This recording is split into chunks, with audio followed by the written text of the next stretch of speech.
The third photograph, Ghost. USA Horror Story, United States. Ethan sat by the window of a dark train car, staring quietly out into the night. It had gotten late, really late. Outside the window there was nothing but black darkness, broken occasionally by the faint yellow glow of some distant farmhouse, flickering and then disappearing again. Most of the passengers in the car were already asleep. Someone was snoring softly somewhere, and from another car came the faint sound of a vendor calling out. Ethan checked his phone. 1:45 a.m. He let out a long breath. How many years has it been since I've gone back to Grandpa's town? Hey there, son, where you headed? An older passenger asked from across the aisle. I'm heading to my hometown, Millbridge. My grandfather lives there. As a kid, Ethan had spent every summer in Millbridge. But between college, work, and the pace of city life, the town had slowly faded into the background of his life. This time, though, his grandfather wasn't doing well, and his father had told him to get there as soon as possible. The train began slowing down. Son, I think this is your stop coming up. Ethan nodded. Yes, sir, this is where I get off. It's mighty late, son. Be careful out there. Thank you, sir. The train let out a long whistle and gradually rolled to a stop at the small station. Ethan stepped down with his bag. The platform was nearly empty.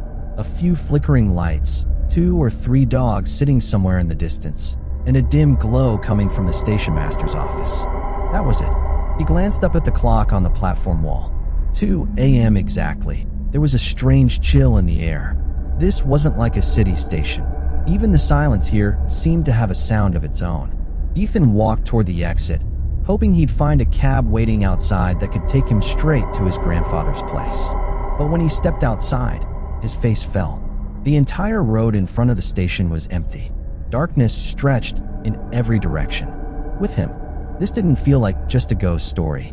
Something else was going on. The next night, Travis decided to investigate. His friends Marcus, Derek, and Cody agreed to go with him. The 4 of them hid near the old well at the edge of town around 11 o'clock that night. Everything around them was dead silent. There was a strange chill in the air. Around midnight, they heard a faint jingling sound in the distance, like small bells. Everyone went still. Then, through the mist, a dark figure appeared. It moved toward them slowly. On its head, exactly as the story said, were 3 clay jars. Nobody breathed. I swear to God, that's her. That's exactly what I saw. Walter, who'd come along, whispered. The figure kept getting closer. She wore a black veil that completely hid her face.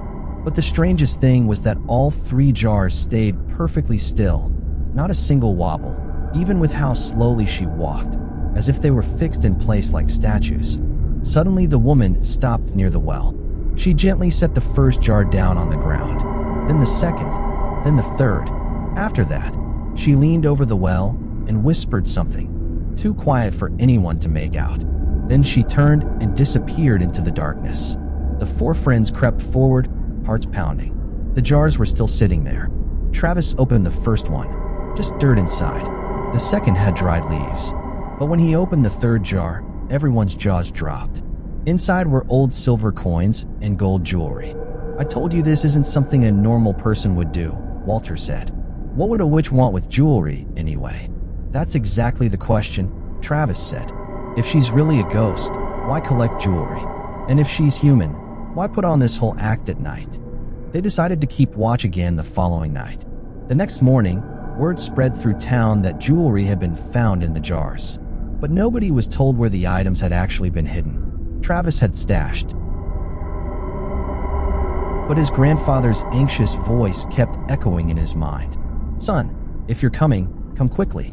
Don't delay. He gripped his bag a little tighter and looked at the old man. If I have to walk, could you point me in the right direction, sir? The old man gave another small smile, as if he'd been expecting exactly that answer. Better than pointing the way, I'll just walk with you. The night's deep, and not everyone understands this particular road. No, sir, why would you trouble yourself? It'd be better if you just showed me the way. There are some roads, son, where it's not wise to walk alone. There was such gravity in his voice that Ethan didn't argue further. The 2 of them began walking slowly down the empty road. The dim station lights faded behind them. Ahead was nothing but a long, empty stretch of road. Ethan glanced back several times, but each time there was only darkness. For a while, neither of them spoke, just the sound of footsteps. "Sir, do you live around here?" "Yes. I've lived here a very long time. But sir, I've never seen you before. Only the people who come back late ever see me." Ethan didn't quite understand the answer. He tried to change the subject. "Sir, I'm headed to Millbridge. My grandfather's name is Harold Mills. Maybe you know him." The old man stopped suddenly. Ethan stopped too, startled by the abruptness. The old man looked at him slowly. "Harold Mills. Sir, you know him?" The old man was quiet for a moment. The wind seemed to grow colder. "A very old man.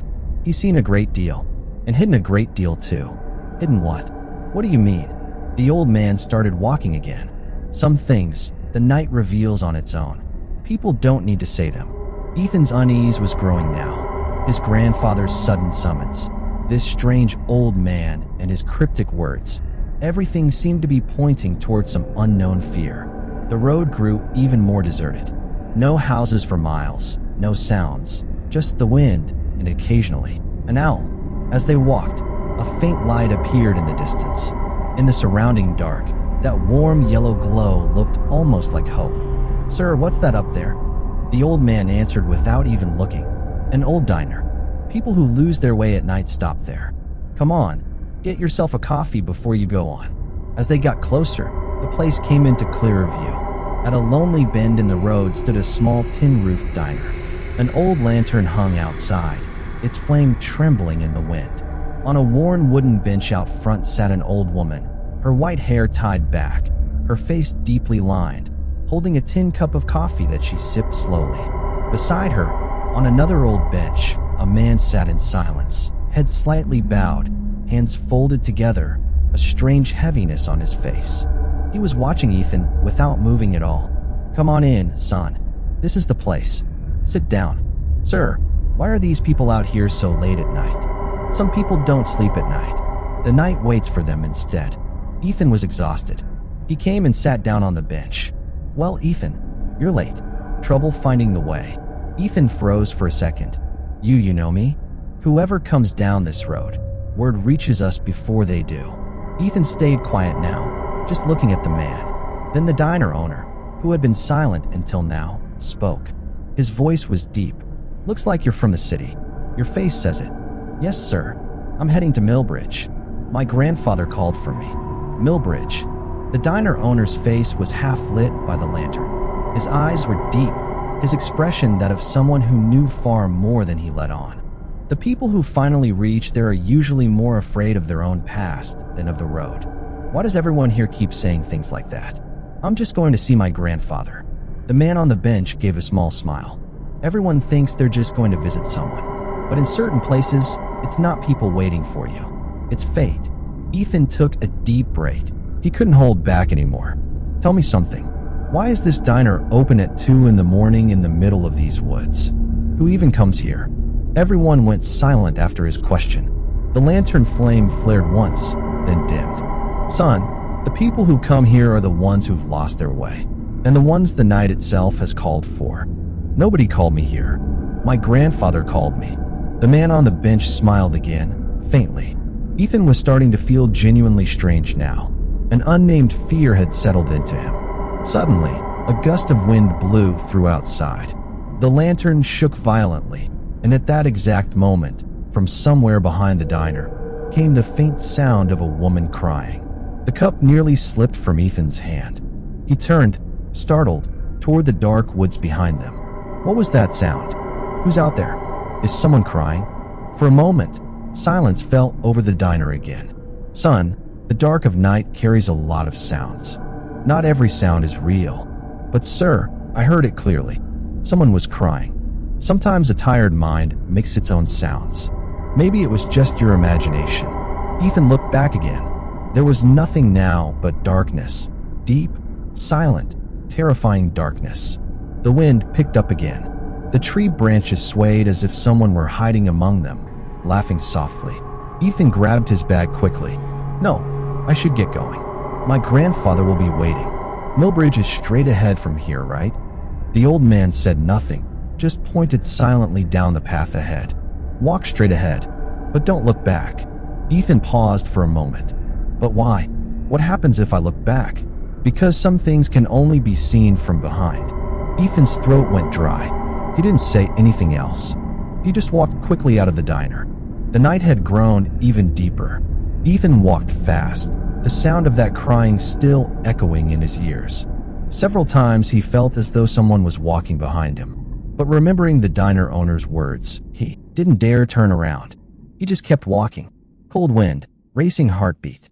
After a while, he saw the first faint lights of Millbridge in the distance. He let out a breath of relief and nearly broke into a run. A short while later, he was standing in front of his grandfather's old house. An old wooden door, a small garden out front, and a small lamp burning on the porch. Ethan rushed forward and knocked. "Who's there? Who's come at this hour?" His grandfather's voice called from inside. "Grandpa, open up. It's me, Ethan." The door opened immediately. His grandfather stood there, worry clearly written across his face. "Ethan, what took you so long? Are you all right, son?" "Yes, Grandpa, I'm fine. But we'll talk about it later. Come inside first." Ethan went in. Exhaustion and fear were both clearly written on his face. "Grandpa, something really strange happened to me on the way here." His grandfather's expression turned serious.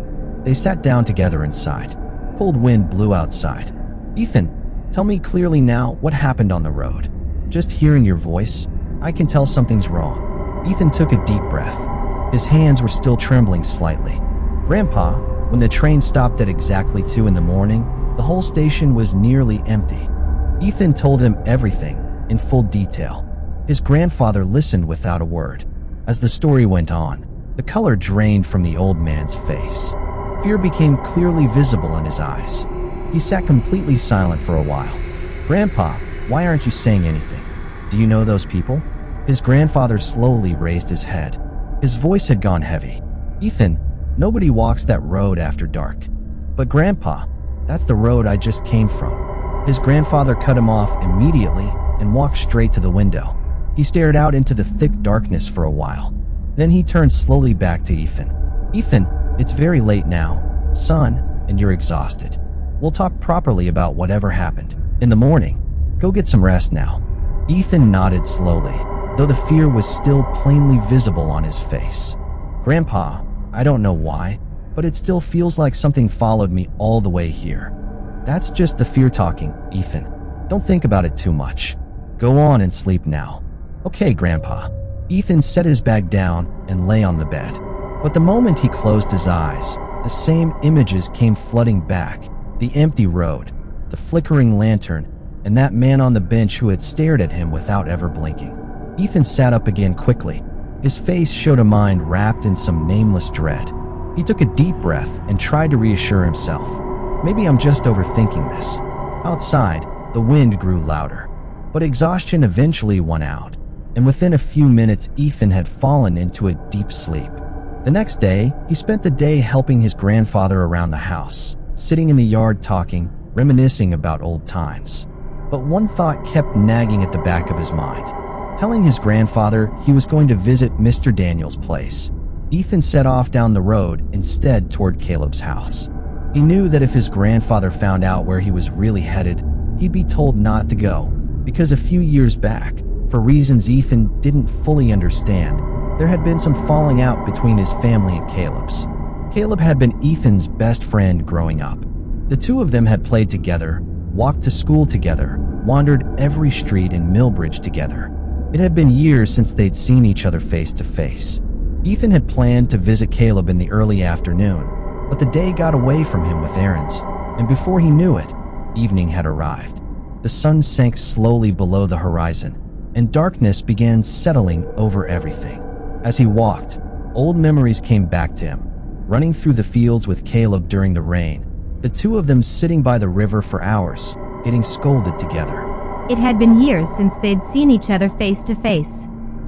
Ethan had planned to visit Caleb in the early afternoon, but the day got away from him with errands, and before he knew it, evening had arrived. The sun sank slowly below the horizon, and darkness began settling over everything. As he walked, old memories came back to him, running through the fields with Caleb during the rain, the two of them sitting by the river for hours, getting scolded together by the townsfolk and running off laughing. The memories brought a faint smile to Ethan's face. Caleb had grown up his whole life in Millbridge. His grandparents had passed away when he was young, and now he lived in the family's old house with his wife. His parents had been working in the city for years. The townsfolk thought of Caleb as a quiet, easygoing man. Lost in thought, Ethan reached the last street of town. Evening had turned fully into night, and a light chill had crept into the air. Soon, Caleb's house came into view ahead, an old two-story house, tall walls, a large wooden door, and a yellow bulb burning on the porch. Ethan stood there for a moment. After all these years, he was about to see his old friend again. He walked up and knocked on the door. Footsteps sounded from inside. A few seconds later, the door opened. Caleb stood there. The two of them stared at each other for a moment. Then a wide smile broke across Caleb's face. "Ethan, is that really you, or am I seeing things?" "What, you thought I was a ghost?" "No, man, I just can't believe it. After all these years, you're just standing here." Years of distance seemed to vanish in an instant. Caleb led him inside. The house was large but strangely quiet. Old furniture filled the rooms. The walls clearly showed their age. Caleb led Ethan into his room. "Hey, I heard you got married, but it looks like nobody else is home."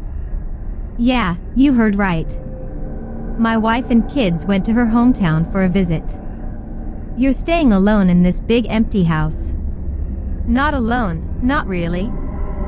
They'll be back tomorrow. I had some things to handle here in town, so I couldn't go with them." "Well, it worked out. I got to see you after all this time."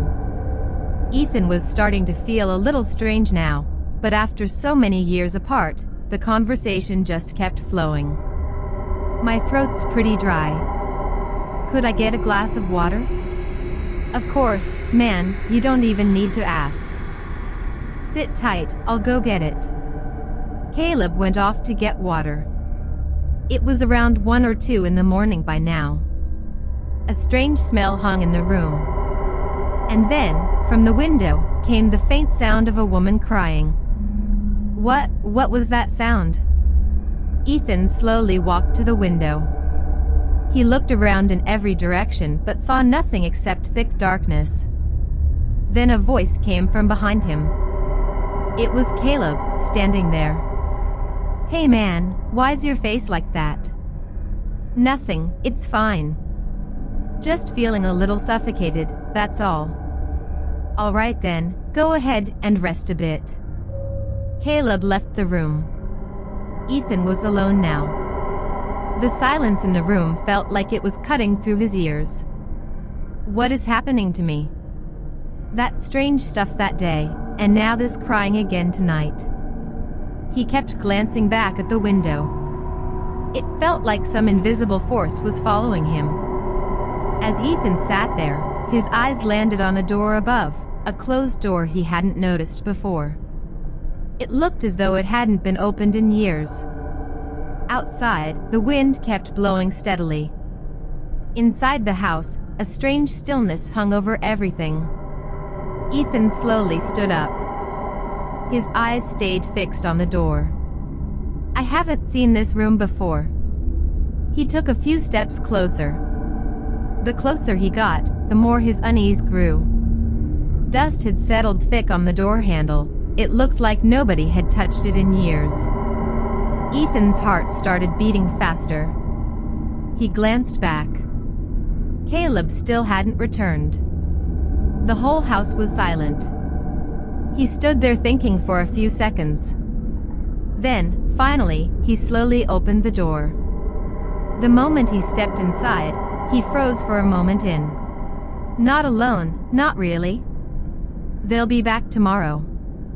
I had some things to handle here in town, so I couldn't go with them." "Well, it worked out. I got to see you after all this time." Ethan was starting to feel a little strange now, but after so many years apart, the conversation just kept flowing. My throat's pretty dry. Could I get a glass of water? Of course, man, you don't even need to ask. Sit tight, I'll go get it. Caleb went off to get water. It was around 1 or 2 in the morning by now. A strange smell hung in the room. And then, from the window, came the faint sound of a woman crying. What was that sound? Ethan slowly walked to the window. He looked around in every direction but saw nothing except thick darkness. Then a voice came from behind him. It was Caleb, standing there. Hey man, why's your face like that? Nothing, it's fine. Just feeling a little suffocated, that's all. Alright then, go ahead and rest a bit. Caleb left the room. Ethan was alone now. The silence in the room felt like it was cutting through his ears. What is happening to me? That strange stuff that day, and now this crying again tonight.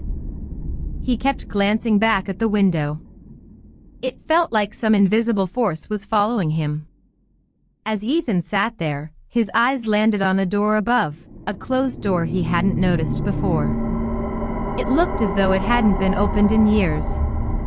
Outside, the wind kept blowing steadily. Inside the house, a strange stillness hung over everything. Ethan slowly stood up. His eyes stayed fixed on the door. I haven't seen this room before. He took a few steps closer. The closer he got, the more his unease grew. Dust had settled thick on the door handle. It looked like nobody had touched it in years. Ethan's heart started beating faster. He glanced back. Caleb still hadn't returned. The whole house was silent. He stood there thinking for a few seconds. Then, finally, he slowly opened the door. The moment he stepped inside, he froze for a moment in surprise. The walls of the room were covered with dozens of paintings. Ethan let out a breath of relief. He knew right away these paintings were Caleb's work. Caleb had loved painting since they were kids. Even in school, he was always sitting somewhere with paper and colors. This must have been Caleb's private studio. Ethan walked slowly into the room, wiping dust off frames, looking at painting after painting. Then his eyes landed on 3 photographs hanging on the wall. A horrifying scream tore out of the room. Ethan's eyes went wide with terror. His face turned completely white. He stumbled backward. His breathing was completely out of control. His heart was pounding so hard it felt like it would burst from his chest. Without a single moment's pause, he bolted out of the room. His heartbeat was so loud he could hear it ringing in his ears. Ethan ran down the hallway, threw open the front door, and bolted out of the house. Caleb's voice called after him from somewhere behind, but Ethan didn't turn around. He just ran. Darkness had spread across every street of the town. He couldn't see the road clearly as he ran. He stumbled over stones more than once, nearly fell several times. But all he could see in his mind was that 3rd photograph. He kept running. His breath came in ragged gasps. His chest heaved up and down violently. It felt like his heart might give out at any moment. But the fear was faster than his exhaustion. Somehow, he made it back to his grandfather's house. "Grandpa, open the door. Grandpa, please, open the door." His grandfather opened the door and stepped out, stunned at the sight of him. "Ethan, where have you been, son? It's so late. I was getting worried." "Grandpa, I'm fine. Let's go inside. We'll talk." The two of them went in together. "Ethan, now tell me, why are you this terrified?" Ethan looked awful. His face had gone pale. His breathing was still ragged. For a few seconds he couldn't speak at all. Then, in a trembling voice, he said, "Grandpa, today, without telling you, I went to Caleb's house." The color drained completely from his grandfather's face. And then what happened? Ethan told him everything. His grandfather listened carefully, his expressions slowly shifting. After a moment, he asked in a low voice, "But you never told me, whose photographs were those?" "Grandpa." And when I looked at the wall above, a scream tore through the memory itself. "And Grandpa, I ran out of there as fast as I could." His grandfather's entire body went cold with dread. "But Ethan, you said 3 photographs. Who was in that third one?" Ethan's lips began to tremble. He tried to speak, but no sound came out. The same terror returned to his eyes. He just stared at his grandfather with hollow, empty eyes, as if remembering the third photograph had drained every last bit of his ability to speak. The end, or is it? Ghost.